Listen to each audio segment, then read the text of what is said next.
Welcome to Missing the Mark, where we look for meaning in strange places.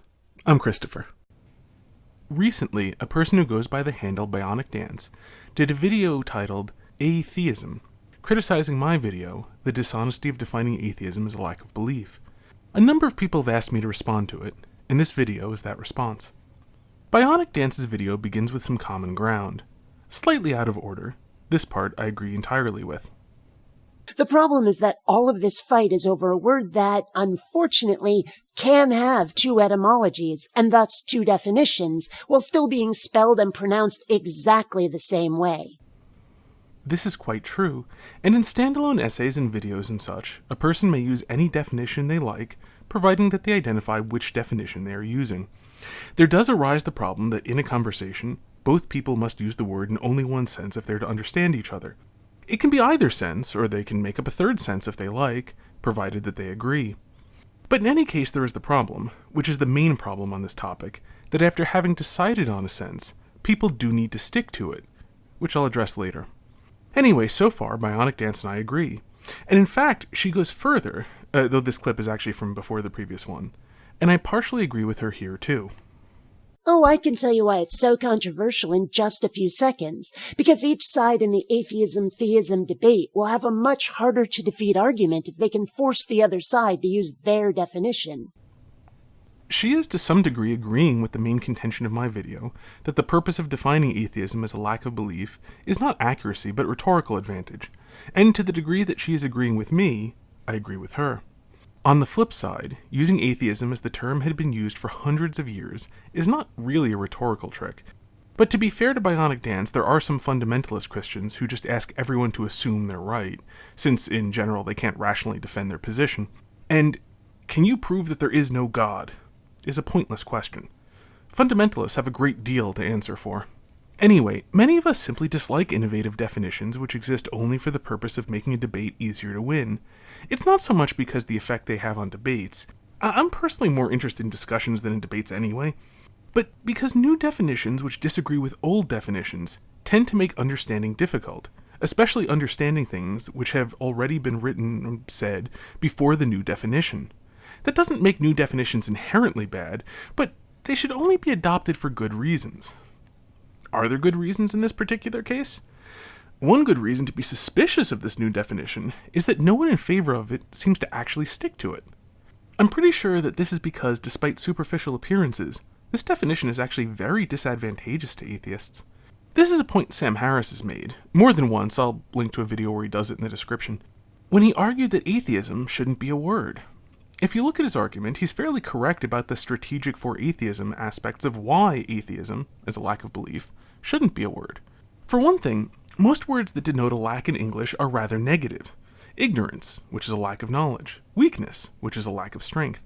Dishonesty, which is a lack of honesty. You can lie by omission, but you can't tell the truth by omission. And so forth. Harris is right that lumping atheism in with these things is not a good idea, strategically, though to be clear, those are my examples, not his. More to the point, health is a positive thing, not a lack of disease. Corpses are neither healthy nor sick. His example is racism. There is no word for being not racist.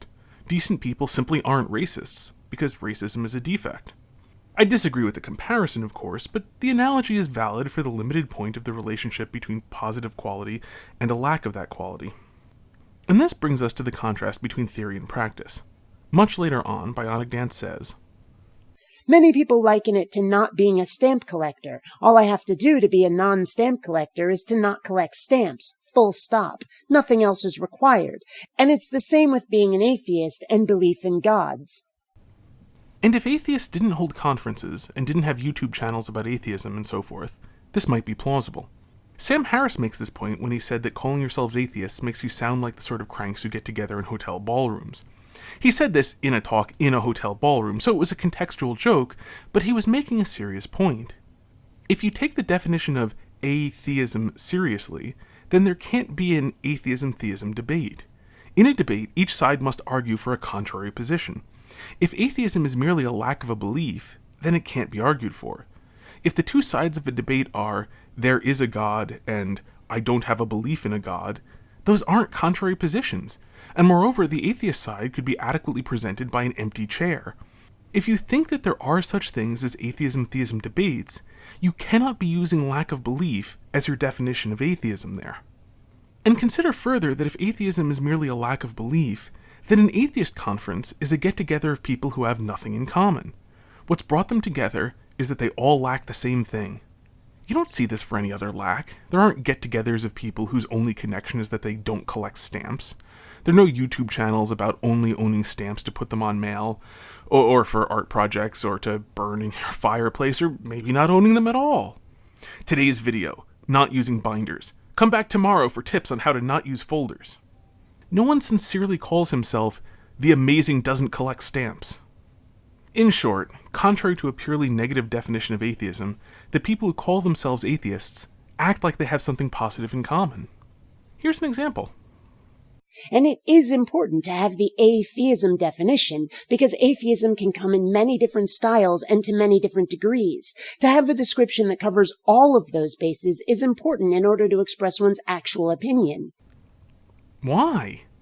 What could you possibly do with a word that collects together these radically different things?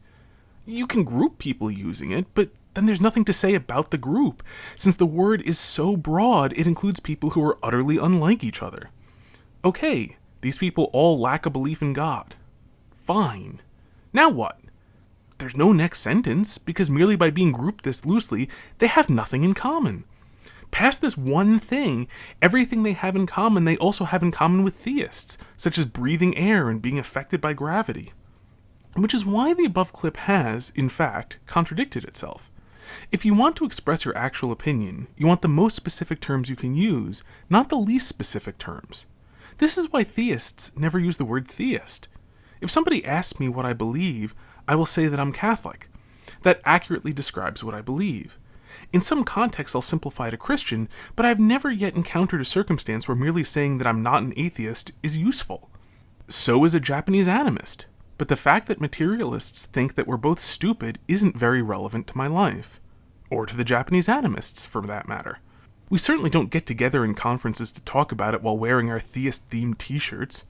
In fact, the only people who use the word theist, in my experience anyway, are atheists.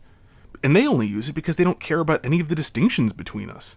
That's their right, of course, but there is no possible way theist is something I could want defined broadly in order to express my actual opinion. And the very fact that atheism as a lack of belief is such a broad word makes it useless for expressing an actual opinion. And that's apart from the fact that technically all you're expressing is that you don't have an opinion. So, let me be explicit. Go ahead and use this new definition of atheism. If you're the one talking, you get to define your own terms. But if you don't use it consistently, it is very reasonable for people to call you out on it, which is what my original video was doing, basically. So having dealt with the main point, there are a few other, unrelated points I will respond to, briefly. Today we're dealing with a fellow who goes by the rather unfortunate moniker of Missing the Mark. I have no idea how anybody could think that's a good name to use while debating. First, right in the intro to my video, I tell you that my name is Christopher. I go by the moniker Christopher. This show is called Missing the Mark, and I mean it as a play on several things which, uncharacteristically, I won't belabor. Suffice it for now that one of my meanings is that I look at things which miss the mark. Second, I'm not debating. I'm not trying to win anything. I'm not trying to talk you into believing in God. I'm also not trying to talk you into archery or believing in electrons or special relativity. As a fellow human being, I wish you well, and part of being well is knowing the truth, so I do hope for your sake that you will come to believe in God someday. And electrons and special relativity, if you don't already. But I'm not your master, and I've got absolutely no interest in giving you orders or trying to force you to do anything. I've got a video debunking Believe or Burn, so just do your absolute best to be as good a person as it is humanly possible to be, according to the best understanding of what is good that you can achieve, and you'll probably be okay. If your parents or grandparents or whomever are demanding that you believe in God, please take that up with them. It's perfectly legitimate to, instead of atheosism, to use the etymology A-Theism. I just want to clarify a point about etymology. Etymology doesn't just refer to root words, but also to the history of usage. Atheism as one who denies God has a very long history, going back to the Middle French in the 1500s at least, and really all the way back to describing someone as A-Theos in ancient Greek. The idea of construing atheism as A-Theism was first proposed by Antony Flew in his 1972 paper, The Presumption of Atheism. Two interesting footnotes to that are that within philosophical circles, the default which Flew argued for in that paper has largely been rejected even by atheistic philosophers. The other is that Flew became a theist after he retired as a philosophy professor and finally had time to read Aristotle. I'll link both his paper and his book about rejecting atheism after being one of its leading proponents in the description. Anyway, the point is that etymology is not merely about word roots, but also how words have been used over time because they pick up associations which are difficult to shake. That's part of why Daniel Dennett proposed the term bright. This next clip starts with something I said for context. And that second one is why atheism as lack of belief is so controversial. If atheism merely denoted a psychological state, which might in fact be common between the atheist and a dead rat, no one would much care. Well, so what if nobody would care? That's got nothing to do with it. People caring is what makes it controversial. If nobody cared, it would not be controversial. Namely, the sticking point of atheism being denial and denial only, which, as I pointed out, is not the only etymology or definition one could use, and insisting on that exclusive definition gives us no way to describe the several other flavors in which not believing in any gods can come. Actually, the word agnostic suffices to describe people who don't know. It can still be used for that purpose now. And actually, I know several agnostics who are pissed at atheists trying to co-opt them and tell them that rather than agnostics, they are in fact atheists. People who've never heard of God don't need to be called anything, but the word ignorant does work if you really need a term. People who don't care can be called apathetic. People too young to understand the concepts can be called children. There is no great inability to describe people which changing the definition of atheism has fixed. And this is where the rhetorical trickery comes in, and not from the atheist. You're telling us what our position is, and then expecting us to defend the stance we've been assigned. No, I was describing what I've observed people who prefer the lack of belief definition actually do in practice. I'm not trying to give you a stance. Though, as a tip, if you do aspire to take part in a debate, you will need a stance, and not merely a lack of a stance. And to reiterate what I said before, I'm not interested in running your life, and I'm not interested in debating. If I really want to spar with people for fun, I'll finally go sign up with the local judo club. That's a straw man fallacy, and it's terrible debating technique. First, granting for the sake of argument the earlier mischaracterization of my video as actually correct, it would still not be a straw man fallacy. A straw man fallacy is where one attacks a position which another doesn't defend, because it's an easier position to attack than what the other person is actually defending. What was described, and what I remind you I didn't actually do, is in fact a very effective debating technique if one can pull it off by convincing the opponent to defend the position you've given them. They almost certainly alienate the audience by defending the indefensible. This may well be underhanded, but if they defend it, it is by definition not a straw man. In my youth, I did do this a few times, though in informal rather than formal debates. I remember in particular the time I got a person to defend the idea that the only reason people do things like steal and murder is because the police exist, and that if there were no police, everyone would live together in peace and harmony. It exposed them to the general ridicule of the onlookers, and I was caught up in having fun in verbal combat. It was very unkind of me, and I regret having done that. It's actually one of the reasons why I'm not really interested in debate anymore. Debate is all about winning. What interests me far more is conversation and study. I wasn't debating, I was trying to describe something that happens, which can be confusing because it is rarely made explicit. We're not using a rhetorical trick. We're just trying to use language that can go more in depth than the definition you prefer. First, a term which covers more things but says less about them is not more in depth, it's broader. Second, remember this from earlier in the video? Oh, I can tell you why it's so controversial in just a few seconds. Because each side in the atheism-theism debate will have a much harder to defeat argument if they can force the other side to use their definition. You need to pick one of those two. Unless we've got evidence for the existence of a God, like evidence for something being in that hole in the ground, I do not assume that something is or is not present, and I will check to make sure before making an explicit statement. I don't care what explicit statements anyone makes, and I certainly wasn't talking about explicit statements. I'm not a fundamentalist. What I care about, and what I was talking about, are the premises one bases action on. In this particular example, would you check what's in the hole with a stick or with your bare hand? Or would it be wiser to just leave the hole alone? The answer to that is going to depend on what you think might be in the hole, regardless of what explicit statements you'll make about it. The relationship of belief to action is a long and complicated subject, and I don't have time for it here. I'll just include a link in the description to a column in Philosophy Now by an atheistic philosopher concluding that without God, there's no such thing as morality. And if you disagree, dear viewer, take it up with him, not with me. This same problem affects the next exchange. The only possible reason to try to find something is because you think it might be there. Or because you hope it's there. Hoping that something is there is just adding desire to the belief that it might be there. If you don't think that something might be someplace, you don't look for it there. Let me give a trivial example. I just came out of the store. I would now like to find my car. I believe it might be in the parking lot, so I look for it there. I do not believe it might be in the garbage can, so I do not look for it in the garbage can. If I made the practical assumption that I do not have a car at all, I would not look for a car after I came out of the store. And to be extremely clear, this is an example, not an analogy. To look for something is to act on the, perhaps implicit, belief that it is possible to find it. That which we think impossible to find, we do not look for. All action is predicated upon some belief. The more I listen, the more I see some rather startling limits to this guy's thinking. This is an ironic statement, considering the next exchange is a great example of misunderstanding what I said, because it's trying to tie my point to the Procrustean bed of everything out of a theist's mouth being an attempt to talk atheists into believing.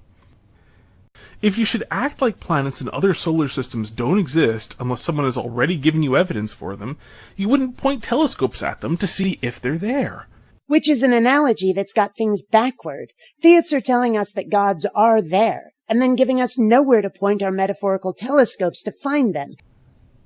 This is not a reversal of my analogy, because my analogy was making the point that if you sit on your ass and wait for other people to do the work, you won't do anything yourself. If the analogy had things backward, sitting and waiting for other people to do the work would result in you doing the work. My point, which I do realize is not easy to get because it's not the apparently only thing which is talked about in atheism-theism debates, is that people have a duty to go investigate the world for themselves. I'm not asking you to take what I say on faith. I'm pointing out that as a rational creature, it's your duty to take the effort of questioning everything and finding out as many answers to those questions as you can. And not just about religion. Ask yourself some practical questions like, what is happiness? How do I get more of it? Is that reliable? Does that keep working as well after the first few times? Why is murder wrong?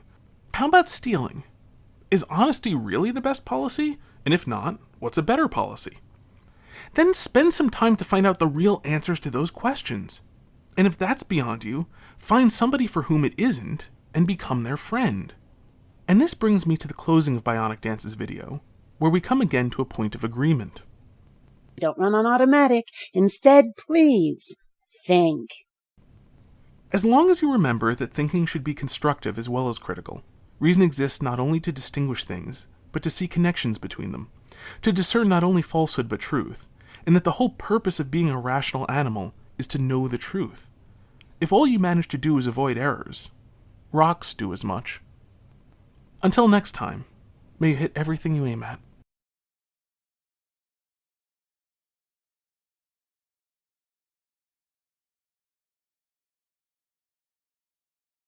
Welcome to Missing the Mark, where we look for meaning in strange places. I'm Christopher. Recently, a person who goes by the handle Bionic Dance did a video titled A-Theism, criticizing my video, The Dishonesty of Defining Atheism as a Lack of Belief. A number of people have asked me to respond to it, and this video is that response. Bionic Dance's video begins with some common ground. Slightly out of order, this part I agree entirely with. The problem is that all of this fight is over a word that, unfortunately, can have two etymologies, and thus two definitions, while still being spelled and pronounced exactly the same way. This is quite true, and in standalone essays and videos and such, a person may use any definition they like, providing that they identify which definition they are using. There does arise the problem that in a conversation, both people must use the word in only one sense if they're to understand each other. It can be either sense, or they can make up a third sense if they like, provided that they agree. But in any case, there is the problem, which is the main problem on this topic, that after having decided on a sense, people do need to stick to it, which I'll address later. Anyway, so far, Bionic Dance and I agree. And in fact, she goes further, though this clip is actually from before the previous one, and I partially agree with her here too. Oh, I can tell you why it's so controversial in just a few seconds. Because each side in the atheism-theism debate will have a much harder to defeat argument if they can force the other side to use their definition. She is to some degree agreeing with the main contention of my video, that the purpose of defining atheism as a lack of belief is not accuracy but rhetorical advantage, and to the degree that she is agreeing with me, I agree with her. On the flip side, using atheism as the term had been used for hundreds of years is not really a rhetorical trick, but to be fair to Bionic Dance, there are some fundamental